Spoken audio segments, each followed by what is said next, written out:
Hello, good afternoon. Please, could you introduce yourself briefly? All right, I'm Oyeleke Yusroh, a student of Communication Language at 300 level. Okay, so I'd like to ask you some questions. Okay. The first question is, do you know anything about the student loan? Yes, I. Okay, so what's your take on it?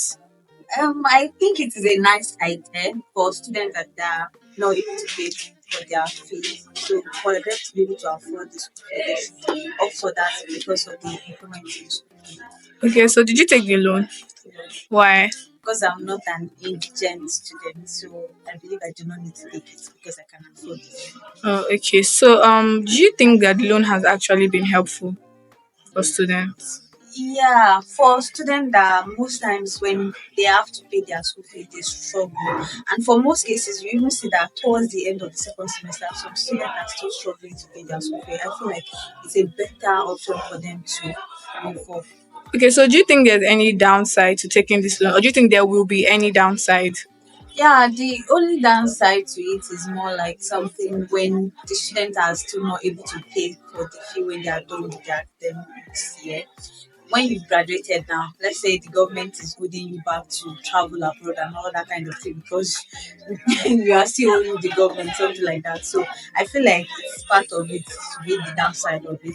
And the other issue is like the current thing going on in America. We could use that as an example because there are still some students still owing the government because they don't have other means to pay. There's no job opportunities and all of that.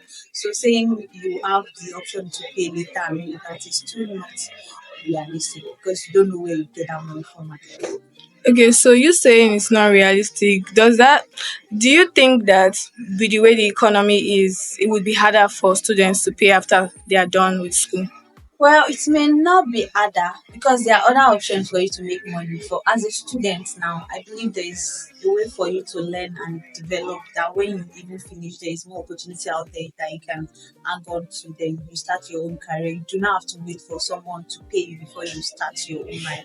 But if there are many other people out there who still think that it's the government that will make provision for that employment, that means it's a no because there's no option. You may not get to pay that fee, and then you are gonna All right then. lose your Thank you very much for your time. you're welcome. Bye.